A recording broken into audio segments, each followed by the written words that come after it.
दोस्तों आज की जो कहानी मैं आपको सुनाने जा रहा हूँ, ये जो कहानी है ये बड़ी ही मार्मिक कहानी है, भाव विभोर कर देने वाली कहानी है और इस कहानी को सुनकर के आपकी आंखों में आंसू आ जाएंगे। दोस्तों ये कहानी शुरू होती है उत्तर प्रदेश के एक गांव से और उस गांव में एक दंपत्ति रहते थे जिसमें पति और पत्नी थे। उस पत्नी का नाम ममता था और जो पति था उसका नाम धर्मराज था। दोस्तों उन दोनों की शादी हो गई और उन दोनों की शादी होने के बाद वो अपना जो वैवाहिक जीवन थे उसे व्यतीत कर रहे थे और वैवाहिक जीवन व्यतीत करते करते दोस्तों 10 वर्ष से लेकर के 15 वर्ष बीत गए, लेकिन उनकी कोई संतान ना हो सकी। दोस्तों जब उनकी कोई संतान नहीं हुई तो वो इधर उधर जाना शुरू कर दिया। कहीं कोई बताता कि इधर चले जाओ, यहाँ जाने से तुम्हारे संतान हो जाएगी, तो वो वहीं की ओर दौड़ पड़ते। कोई कहता इस डॉक्टर को दिखा लो, ऐसा करने से तुम्हारे, तो उस डॉक्टर के यहाँ जाते। कोई कहता ये पत्थर की पूजा करो तुम्हारे यहाँ पुत्र हो जाएगा, तो वो उस पत्थर की पूजा करने लगते। कोई कहता है इस पेड़ की पूजा करो तुम्हारे यहाँ संतान हो जाए, तो उस पेड़ की पूजा करने लगते। दोस्तों एक तरीके से वो बच्चे को प्राप्त करने के लिए इतने व्याकुल हो गए कि उनको हर कीमत पर अब बच्चा चाहिए था। दोस्तों थोड़े दिन बाद भगवान ने उनकी सुनी और लगभग 15 साल के बाद उनको एक बच्चा पैदा हुआ। उसकी पत्नी जो धर्मराज था, उसकी पत्नी अस्पताल में भर्ती थी और बड़ी उम्मीद थी कि आज धर्मराज को कि मेरा बेटा आज इस संसार में आएगा और मैं भी अब जो है मेरी पत्नी और मैं अब संतानवान हो गए हैं, मेरे बरसों पुराना जो दुख दर्द था आज ख़त्म होगा। दोस्तों अस्पताल में उस जो ममता थी उसको बच्चा होता है और बच्चा बड़ा सुंदर था, लेकिन थोड़ी देर बाद नर्स आती है और नर्स आकर के कहती है कि ममता आपका जो बच्चा है बहुत अच्छा है, सारी चीज़ें ओके है, लेकिन थोड़ा सा एक कमी है। वो बड़ा चिंतित होकर के कहती है कि आखिरकार मेरे बच्चे में क्या कमी है। वो कहती है कमी कोई ज़्यादा नहीं है, बस कमी ये है कि आपका जो बच्चा है उसकी जो एक आँख है उस आँख में थोड़ा सा दिक्कत है, वो उस बच्चे को उस आँख से दिखाई नहीं देगा, बच्चे की केवल एक ही आँख है। तो उसकी माँ चिंतित हो जाती है। वो कहती है कि डॉक्टर साहब मेरा बच्चा 15 साल बाद पैदा हुआ और उसकी एक आँख है, तो आप कोई ऐसा उपाय करिए कि उसकी दोनों आँखें हो जाए। तो उसने कहा कि एक काम हो सकता है, अगर आप दोनों में से कोई आदमी अपनी एक आँख दे दे तो मैं आपकी आँख निकाल करके आपके बच्चे को लगा दूंगा और आपका बच्चा इस संसार को दोनों आँखों से देख सकता है। तो सबसे पहले पिता से कहा, पिता ने कहा कि अरे एक आँख दे देंगे तो मेरे पास एक आँख बचेगी, तो फिर मुझे काम भी करना है, बच्चे का पालन पोषण भी करना है, तो एक आँख से तो बड़ा दिक्कत हो जाएगी। तो ऐसा करके उसने कहा कि मैं ऐसा करके पिता ने जो आँख देने से मना कर दी। इसके बाद माँ ने कहा कि चलो ठीक है, तो मुझे तो घर में ही रहना है, मैं अपनी एक आँख अपने बच्चे को दे देती हूँ और मेरे बच्चे को आप आँख लगा दीजिए डॉक्टर साहब, और मैं अपना एक आँख से काम चला लूँगी। दोस्तों जो माँ होती है वो माँ ही होती है।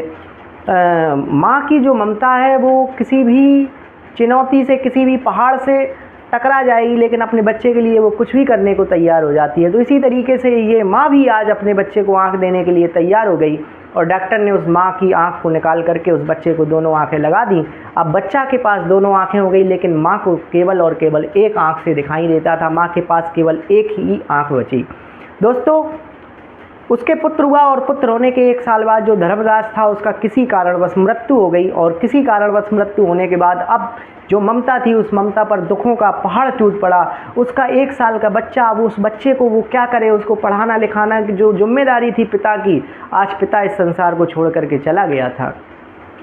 लेकिन उसने हिम्मत नहीं मारी। उसने कहा कि मैं अपने बेटे को बहुत अच्छे स्कूल में पढ़ाऊँगी, उसके लिए मुझे कुछ भी करना पड़े और मैं अपने बच्चे को एक दिन कलेक्टर बनाऊंगी, मैं अपने बच्चे को एक दिन डीएम बनाऊंगी।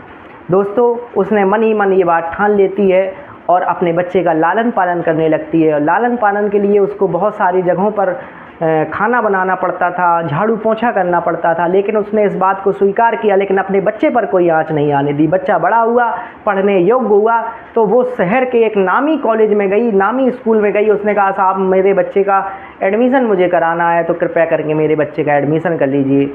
वहाँ के प्रधानाचार्य ने कहा कि माता जी मैं आपके बच्चे का एडमिशन तो कर लूँगा, लेकिन यहाँ की फ़ीस 5,000 रुपये महीने है, आप इतना अफोर्ड नहीं कर पाओगी। यहाँ पर बड़े बड़े उद्योगपतियों के बच्चे पढ़ते हैं, बड़े बड़े अधिकारियों के बच्चे पढ़ते हैं, आप घरों में काम करती हो, कैसे आप फीस चुका पाओगी। उसने कहा कि सर आप इसकी चिंता बिल्कुल भी मत करिए, मैं अभी 5 घरों में काम करती हूँ, मैं 10 घरों में काम करूँगी, इस बच्चे का टाइम टू टाइम पेमेंट करूँगी, लेकिन आप इस बच्चे का एडमिशन ज़रूर कर लीजिए। दोस्तों प्रधानाचार्य मान जाते हैं कि ठीक है माता जी, आप अगर ऐसा करती हैं तो मैं आपके बच्चे का एडमिशन कर लूँगा। ऐसा करके दोस्तों वो माँ उस बच्चे का एडमिशन कराती है और पहले 5 घरों में काम करती थी, इसके बाद उसने घर बढ़ा दिए और बच्चे की फ़ीस टाइम से जमा करने लगी। बच्चा धीरे धीरे बड़ा हुआ, हाई स्कूल में पहुंचा, इंटर में पहुंचा। दोस्तों जैसे जैसे बच्चा बड़ा हुआ उसको समझ आती गई।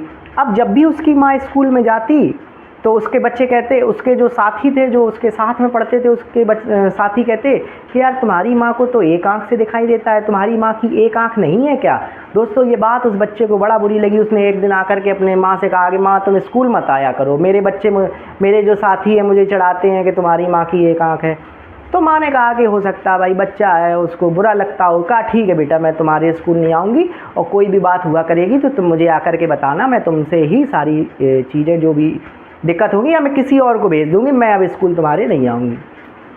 दोस्तों ये सब बातें हो जाती हैं। ऐसा होने के बाद उसका लड़का जब इंटर पास कर लेता उस विद्यालय से, तो अब उसको डीएम बनने के लिए बाहर जाना था। उसने अपनी माँ से कहा कि माँ पास में ही एक शहर है, उस शहर में मैं जाकर के पढ़ाई करूँगा, लेकिन माँ 10,000 रुपये महीने लगेंगे। तो उसकी माँ ने कहा कि बेटा तुम बिल्कुल भी चिंता मत करो, मैं अभी 10 घरों में काम करती हूँ, मैं और घर बढ़ा लूँगी, लेकिन तुम्हारा पैसा मैं टाइम से पहुँचाऊँगी, तुम्हें किसी तरीके की कोई दिक्कत नहीं आएगी। तुम बाहर जाओ और जा कर के पढ़ो, लेकिन बहुत लगन से पढ़ना। मेरा जो सपना है कि मैं तुम्हें डीएम बनते हुए देखना चाहती हूँ, वो सपना मेरा पूरा कर दो। उस बच्चे ने कहा ठीक है माँ, बिल्कुल चिंता मत करो, मैं तुम्हारा सपना पूरा करके ही मानूँगा। और ऐसा करने के बाद वो बाहर के शहर में पढ़ने चला जाता। उसकी माँ हर महीने उसको मनी ऑर्डर करती है 10,000 रुपये का। इस तरीके से बच्चा वहाँ पर अपनी पढ़ाई जारी करता। दोस्तों एक दिन आता है और वो लड़का डीएम की परीक्षा पास कर लेता है और डीएम बन जाता है। इसके बाद वो अपनी माँ को पत्र लिखता है और कहता है कि माँ तेरा बेटा आज डीएम बन गया, जो तू चाहती थी वो हो गया। उसकी माँ के सब्र का बांध टूट गया। वो माँ पूरे घरों में जहाँ जहाँ काम करती थी सब जगह दौड़ी गई, बताई कि मेरा लड़का डीएम बन गया, मेरा लड़का डीएम बन गया, लेकिन कोई भी उसकी बात को मानने को तैयार नहीं। कह रहे ये तो झाड़ू पोंछा लगाती है घरों घरों में, इसका बेटा कहाँ डीएम बन पाएगा। लेकिन दोस्तों उसने कहा कि कोई बात नहीं, जब भी कोई गांव में कार आती तो उसको ऐसा लगता कि जैसे उसका बेटा ही आ गया हो, लेकिन जब वो देखती तो उसमें उसका बेटा नहीं होता। तो धीरे धीरे क्या हुआ कि उसका बेटा अपनी माँ को पत्र लिखता था कि माँ मैं इस ज़िले में डीएम बन गया हूँ। तो उसकी माँ को बड़ा अच्छा लगता। उसकी माँ ने सोचा कि चलो अब मेरा बेटा डीएम बन गया, अब मुझे किसी तरीके की कोई दिक्कत नहीं है, अब मुझे कम से कम 2 वक्त का खाना मिलेगा, आराम से मेरी ज़िंदगी पूरा काम कर करके गुजर गई, अब मेरे जीवन के कुछ दिन बचे हैं तो मैं आराम से भगवान का भजन करूँगी और घर में ही रहूँगी। लेकिन दोस्तों उसने जो सोचा था वो गलत था। होता ये है कि एक दिन पत्र आता है और उस पत्र में लिखा होता है कि माँ मैंने अपनी शादी कर ली है और जो लड़की है वो बहुत पैसे वाली है और हम लोगों ने प्रेम विवाह कर लिया है, वो भी अधिकारी है, मैं भी अधिकारी हूँ, तो इस हिसाब से हम लोगों ने। जब उसकी माँ ने पत्र पढ़ा तो उसकी माँ के पैरों के तले ज़मीन खिसक गई। जिस बेटे को उसने पिता के जाने के बाद घरों में काम करके पढ़ाया, आज वो बेटा माँ से बिना बताए शादी कर ली। तो माँ जो थी उसने कहा कि लगता है कि मैं गलत थी, मेरा बेटा है वो जो निकम्मा है वो इस तरीके का नहीं है जिस तरीके का मैं सोचती थी। उसने तो अपना काम बनाया, अब आज जब वो अधिकारी बन गया तो बड़े लोगों से उसका मिलना जुलना है, तो वो अपनी माँ को लगता है भूल गया। दोस्तों वो अपने बेटे से मिलना तो चाहती है, लेकिन अब वो कहती पता नहीं मैं कहाँ जाऊँ। चलो वो कहती है कि ठीक है जैसा भी है, कभी तो मेरा लड़का मुझसे मिलने आएगा।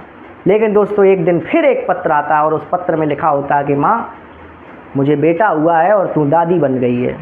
अब दोस्तों उसकी माँ से रहा नहीं गया। उसकी माँ ने कहा कि मैं अपने बेटे के पास जाऊंगी और जा कर के जो मेरा पोता है उसको मैं ज़रूर देखूंगी। दोस्तों वो निकलती है अपने घर से बस में बैठ कर के, और बस में बैठ कर के जहाँ उसका बेटा था उस ज़िले में पहुँचती है और उस बस स्टैंड पर उतरती है। बस स्टैंड से एक रिक्शा करती है और कहती है कि मुझे डीएम बंगले पर छोड़ दो, और वो रिक्शा वाला उसे डीएम बंगले पर छोड़ता है। जैसे ही वो डीएम बंगले पर उतरती है तो जैसे ही वो डीएम बंगले में अंदर घुसने का प्रयास करती है तो वहाँ पर जो गार्ड था उसने कहा माता जी आप अंदर कहाँ जा रही हो। उसकी जो शक्ल थी काम वाम करने से ऐसी लगती थी जैसे ये भीख मांगने वाली कोई औरत हो। उसने कहा माता जी आप और कहीं जा कर के मांग लीजिए, यहाँ साहब का बंगला है, यहाँ आपको कुछ भी नहीं मिलने वाला। उसने कहा अरे नहीं मेरा बेटा डीएम है। उसने कहा अरे आपका बेटा कैसे। तो उसने जो पत्र उसका बेटा लिखता था वो पत्र दिखाया कि देखो ये मेरे बेटे के पत्र मुझे है। तो गार्ड ने देखा कि हाँ ये जो राइटिंग है ये तो हमारे साहब की है। तो उसने कहा ठीक है माता जी आप चले जाइए। माता जी अंदर जाती हैं तो बेटा तो जो जिस तरीके का वहाँ पर वेटिंग रूम बना हुआ था वेटिंग रूम में अपना सामान रख देती हैं क्योंकि सामान ज़्यादा था। जब वो अपने बेटे से मिलने गई थी तो उन्होंने कहा बहू भी है तो बहू के लिए भी साड़ियाँ लेनी, उन्होंने कहा मेरा पोता भी है तो उसके लिए भी कपड़े ले लिए, खिलौने ले लिए, और वो सामान ज़्यादा था। उन्होंने कहा पहले बेटे से मिलाती, सामान बाद में मंगवा लूँगी। तो ऊपर जाती हैं तो देखती हैं उनका जो पोता था वो पालने में खेल रहा था, और उस पालने और उनका बेटा कहीं अंदर था। तो वो अपने पोते को देखती है और गोद में उठाती है। जैसे ही गोद में उठाती है तो वो लड़का रोने लगता है, और रोने लगता है तो उसकी माँ दौड़ करके आती है, देखती है कि अरे आप कौन? तो कहती है अरे बेटा मैं तुम्हारी सास हूँ।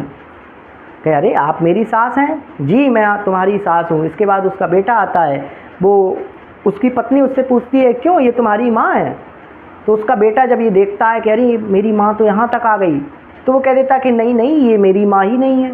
दोस्तों वो जब ये बात कहता है ये मेरी माँ नहीं है, तो उसकी माँ कहती कि अरे बेटा लगता है तुमने मुझे पहचान नहीं पाया, मैं तुम्हारी माँ हूँ, तुम मुझे भूल गए क्या? कहता नहीं आप तो मेरी माँ हो ही नहीं, मैं आपको जानता ही नहीं। दोस्तों जब उस माँ ने ये शब्द सुने तो उस माँ ने भांप लिया कि क्या स्थिति है, मेरा बेटा मुझे पूरी तरीके से भूल गया है, मेरा बेटा मुझे बताना ही नहीं चाहता कि मैं इसकी माँ हूँ, क्योंकि अगर ये मुझे बता देगा कि ये मेरी माँ हूँ तो इसकी पत्नी है, ये कहेगी तुम्हारी माँ कैसी है, ये इसकी तो आँख ही नहीं है, तुम तो कहते थे कि हम बहुत बड़े लोग हैं। तो उसको स्थिति समझते देर न लगी, उसने कहा कोई बात नहीं बेटा, लगता है मुझसे गलती हो गई, तुम्हारे ही जैसा मेरा भी बेटा डीएम है, तो मैं लगता हूँ गलत पते पर आ गई हूँ। उसने कहा जी माता जी। इसके बाद दोस्तों वो नीचे जाती है जहाँ पर उसका सामान रखा था, थोड़ी देर वहाँ पर बैठ कर के रोती है। इसके बाद गार्ड को बुलाती है और एक पत्र लिखवाती है। पत्र लिखवाने के बाद अपने साड़ी के पल्लू से फंदा बनाती है और फंदा बना करके वहीं फांसी पर लटक जाती है। थोड़ी देर बाद लड़का और बहू जब नीचे आते हैं तो उस बूढ़ी औरत को फांसी पर लटका हुआ देखते हैं तो हक्के बक्के रह जाते हैं। उसकी पत्नी कहती है कि अरे ये तो बुढ़िया जो आई थी ये तो फांसी पर लटक गई, ये तुम्हारी माँ थी क्या? दोस्तों अब उस जो डीएम साहब थे उनके पैरों तले ज़मीन खिसक गई। अब वो कहें तो कहें क्या, अभी तो उन्होंने अपनी माँ को माँ मानने से मना कर दिया था, अब वो ये कैसे स्वीकार कर लें कि ये हमारी माँ है। लेकिन दोस्तों अब वो माँ ये सुनने के लिए नहीं थी कि हाँ तुम हमारी माँ हो, और वो इस संसार को छोड़ करके जा चुकी थी। दोस्तों उसकी पत्नी को पता चला तो उसकी पत्नी ने उसको इतने ताने दिए कि तुम अपनी माँ के नहीं हुए तो तुम किसी और के क्या हो सकते हो, तुमने अपनी माँ को मानने से इनकार कर दिया। उसने कहा कि मैंने इसलिए इनकार कर दिया कि कहीं तुम ये ना कहो कि ये तुम्हारी माँ है। उसने कहा माँ कैसी भी हो लेकिन माँ तो माँ होती है। वो चल कर के आई, सामान लेकर के आई, लेकिन उसने अपना फ़र्ज़ निभाया, लेकिन तुमने अपना फ़र्ज़ नहीं निभाया। तुम्हारे जैसा गद्दार और धोखेबाज कोई हो ही नहीं सकता। दोस्तों इसके बाद डीएम साहब को बहुत आत्मग्लानि हुई। अब आत्मग्लानि हुई तो अब वो कर भी क्या सकते थे, क्योंकि अब उनकी बात सुनने के लिए उनकी माँ नहीं थी। दोस्तों आज की कहानी आपको कैसी लगी हमें कमेंट बॉक्स में ज़रूर बताइए। दिल की गहराइयों से आपका बहुत बहुत धन्यवाद। नमस्कार।